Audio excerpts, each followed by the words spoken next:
ಎಲ್ಲರಿಗೂ ನಮಸ್ಕಾರ. ಇವತ್ತು ನಮ್ಮ ಮೂಡಲಬಾಗಿಲು ಮುಳುಬಾಗಿಲು ನಗರದಲ್ಲಿ ಎಮ್ಮೇನಹಳ್ಳಿ ರಸ್ತೆ ಸಣ್ಣವಾಡಿ ಬ್ರಿಡ್ಜ್ ಪಕ್ಕದಲ್ಲಿ ಇವತ್ತು PSR ಮೋಟಾರ್ಸ್ ಬೈಕ್ನ ಒಂದು ಶೋರೂಮ್ನ ಪ್ರಾರಂಭೋತ್ಸವಕ್ಕೆ ನಾವು ಇಲ್ಲಿ ಆಗಮಿಸಿದ್ದು. ಇದರ ಒಂದು ಮಾಲೀಕರು ನಮ್ಮ ಮಾರ್ಗದರ್ಶಕರು, ಹಿರಿಯರು, ಅದೇ ರೀತಿ ಮಲ್ಲನಾಯಕನಹಳ್ಳಿ ಪಂಚಾಯತಿ ಸೊಸೈಟಿಯ ಅಧ್ಯಕ್ಷರು ರಮೇಶ್ ಅಣ್ಣ, ಅದೇ ರೀತಿ ನಮ್ಮ ಲೋಕನಾಥ್ ಅಣ್ಣ, ಮತ್ತೆ ಎಲ್ಲ ಆತ್ಮೀಯ ಸ್ನೇಹಿತರು, ನಮ್ಮ ಹುಡುಗರ ಇಲ್ಲೆಲ್ಲರೂ ಕೂಡ ಈ ಕಾರ್ಯಕ್ರಮದಲ್ಲಿ ಆಗಮಿಸಿ ನಮ್ಮನ್ನು ಕೂಡ ಆಹ್ವಾನ ಕೊಟ್ಟಾಗ, ಯಾಕೆಂದ್ರೆ ನಮ್ಮ ಮುಳುಬಾಗಿಲು ದೇವರ ನಾಡು, ಇಲ್ಲಿ 360 ದಿನಗಳು ಕೂಡ ಪೂಜೆ ಮಾಡುವಂತಹ ನಮ್ಮ ಮುಳುಬಾಗಿಲು ಇವತ್ತು ಮುಳುಬಾಗಿಲು ನಗರದಲ್ಲಿ ಇಂತಹ ಒಂದು ಎಲೆಕ್ಟ್ರಿಕಲ್ ಬೈಕ್ನ ಶೋರೂಮ್ನ ಪ್ರಾರಂಭೋತ್ಸವ ಮಾಡಿರೋದು ನಮ್ಮೆಲ್ಲರಿಗೂ ಕೂಡ ಸಂತೋಷದ ಒಂದು ಸುದ್ದಿ. ಯಾಕೆ ಅಂದ್ರೆ ನಮ್ಮ ತಾಲೂಕ್ನವರು ನಮ್ಗೆ ಹೆಮ್ಮೆ. ಇಂತಹ ಒಂದು ಶೋರೂಮ್ನ ಪ್ರಾರಂಭೋತ್ಸವ ಎಲ್ಲರಿಗೂ ಕೂಡ ಸಂತೋಷದ ಸಮಾರಂಭ, ಸಂತೋಷ ತಂದಿರುವಂತಹ ವಿಚಾರ ಇದು. ಮುಂದಿನ ದಿನಗಳಲ್ಲಿ ಇನ್ನು ಹಲವಾರು ಇವತ್ತು ನಮ್ಮ ಮುಳುಬಾಗಿಲು ತಾಲೂಕಿನಲ್ಲಿ ಪ್ರಾರಂಭ ಮಾಡಿದ್ದಾರೆ.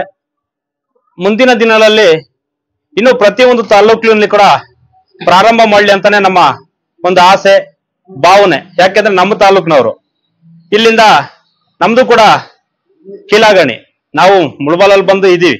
ಆದ್ರೂ ಕೂಡ ನಮ್ಮ ಮಾವ ಇರಲ್ಲ, ನಮ್ಮ ಸ್ವಂತ ಮಾವ ನಮ್ಮ ರಮೇಶ್ ಅಣ್ಣಗೆ, ಲೋಕನಾಥ್ ಅಣ್ಣಗೆ ತುಂಬಾ ಆತ್ಮೀಯರು. ಇವರ ಒಂದು ಮಲ್ಲನಾಯಕನಲ್ಲಿ ಇವರ ಒಂದು ಶಾಪ್ ಅಲ್ಲಿ ನಮ್ಮ ಮಾವ ಅವರು ಒಂದು ಸೈಕಲ್ ಶಾಪ್ ಮತ್ತೆ ಹಲವಾರು ಒಂದು ಕಾರ್ಯಕ್ರಮಗಳು ಅಲ್ಲಿ ಕೂಡ ಬಿಸ್ನೆಸ್ ಮಾಡ್ತಿದ್ರು ಇವರೆಲ್ಲ ಸಹಕಾರದೊಂದಿಗೆ. ಯಾಕೆಂದ್ರೆ ಮನುಷ್ಯ ಇತಿಹಾಸವನ್ನ ತಿಳ್ಕೋಬೇಕು, ಅವರ ಒಂದು ಸಹಾಯ ಅನ್ನೋದು ನಾವು ಹೇಳ್ಬೇಕಾಗುತ್ತೆ. ಆದ್ರಿಂದ ಇವತ್ತು ಪ್ರಾರಂಭ ಮಾಡಿರೋದು ತುಂಬಾ ಒಳ್ಳೆ ವಿಚಾರ. ಆ ಭಗವಂತ ರಮೇಶ್ ಅಣ್ಣನಿಗೆ ಮತ್ತೆ ಅವ್ರ ಕುಟುಂಬಸ್ಥರಿಗೆ ಮತ್ತೆ ಅವ್ರ ಮಕ್ಕಳಿಗೆ ಆ ಭಗವಂತ ಸುಖ, ಶಾಂತಿ, ನೆಮ್ಮದಿ, ಐಶ್ವರ್ಯ, ಆರೋಗ್ಯವನ್ನು ಕೊಟ್ಟು ಕಾಪಾಡಲಿ, ಸಂತೋಷವಾಗಿ ನಮ್ಮ ಜೀವನವನ್ನ ಸಾಗಿಸ್ಲಿ ಅಂತ ಈ ಸಂದರ್ಭದಲ್ಲಿ ಹೇಳ್ತಾ, ಇವತ್ತು ಏನ್ ಹಲವಾರು ವಿಧವಾದ ಬೈಕ್ಗಳು ಎಲೆಕ್ಟ್ರಾನಿಕ್ ತುಂಬಾ ಇದಾವೆ. ಎಲ್ಲ ಡಿಸೈನರ್ಸ್ ಒಂದೊಂದು ಗಾಡಿ ಒಂದೊಂದು ರೀತಿಯಲ್ಲಿ ಆಕರ್ಷಕವಾದಂತಹ ಬೈಕ್ಗಳನ್ನ ತಂದು ರಮೇಶ್ ಅಣ್ಣ ಶೋರೂಮ್ ಅಲ್ಲಿ ಅಳವಡಿಸಿದ್ದಾರೆ. ಪ್ರತಿಯೊಬ್ಬರು ಕೂಡ ನಮ್ಮ ಮುಳಬಾಗಿಲು ತಾಲೂಕಿನ ಜನತೆ ಒಮ್ಮೆ ನಮ್ಮ ಇಲ್ಲಿ ಮಲ್ಲನಾಯಕನಹಳ್ಳಿ ರಸ್ತೆಯಲ್ಲಿರುವಂತಹ ಬ್ರಿಡ್ಜ್ ಪಕ್ಕದಲ್ಲಿ ಶೋರೂಮ್ಗೆ ಭೇಟಿ ಕೊಟ್ಟು ಇದರ ಒಂದು ಸದುಪಯೋಗವನ್ನ ನಮ್ಮ ತಾಲೂಕಿನಲ್ಲಿ ಎಲ್ಲರೂ ಕೂಡ ಜನರು ಪಡ್ಕೋಬೇಕು ಅನ್ನೋದೇ ನಮ್ಮೆಲ್ಲರ ಕನಸು. ಅದು ನೆನಸಾಗುತ್ತೆ ಅಂತ ಹೇಳ್ತಾ, ನಾನು ಮತ್ತೊಮ್ಮೆ ಮಗದೊಮ್ಮೆ ನಮ್ಮನ್ನ ಕರೆಸಿ 2 ಮಾತನ್ನು ಮಾತಾಡ್ಲಿಕ್ಕೆ ಅವಕಾಶ ಮಾಡಿಕೊಟ್ಟ ರಮೇಶ್ ಅಣ್ಣನಿಗೆ ಹಾಗೂ ಲೋಕಣ್ಣನಿಗೆ ಮತ್ತೆ ಎಲ್ಲ ಸ್ನೇಹಿತರಿಗೂ ಕೂಡ ಹೃತ್ಪೂರ್ವಕ ಧನ್ಯವಾದ ಹೇಳ್ತಾ, ರಮೇಶ್ ಅಣ್ಣನಿಗೆ ಮಗದೊಮ್ಮೆ ಮತ್ತೊಮ್ಮೆ ಶುಭಾಶಯಗಳ ಹೃತ್ಪೂರ್ವಕ. ಆ ಭಗವಂತ ಆಂಜನೇಯ ಸ್ವಾಮಿ, ಕುಡುಮಲ ಗಣಪತಿ ಮತ್ತೆ ಬಾಬಾ ಹೈದರ ಸಬ್ದರ್ ಗುರುಗಳ ಆಶೀರ್ವಾದ ಸದಾ ಇರ್ಲಿ, ಒಳ್ಳೇದಾಗ್ಲಿ ಅಂತ ಈ ಒಂದು ಸಂದರ್ಭದಲ್ಲಿ ಹೇಳ್ತಾ, ಈ ಶೋರೂಮ್ ಓಪನ್ ಮಾಡಿರೋದು ಸಂತೋಷ ಸುದ್ದಿ, ಒಳ್ಳೇದಾಗ್ಲಿ ಅಂತ ನನ್ನ 2 ಮಾತನ್ನು ಮಾತಾಡ್ಲಿಕ್ಕೆ ಅವಕಾಶ ಮಾಡಿಕೊಟ್ಟ ಹೃತ್ಪೂರ್ವಕ ಧನ್ಯವಾದ ಹೇಳ್ತಾ ನನ್ನ ಮಾತನ್ನು ಮುಗಿಸ್ತಾ ಇದ್ದೀನಿ. ಜೈ ಹಿಂದ್, ಜೈ ಕರ್ನಾಟಕ, ಮತ್ತೆ ನಮಸ್ಕಾರ.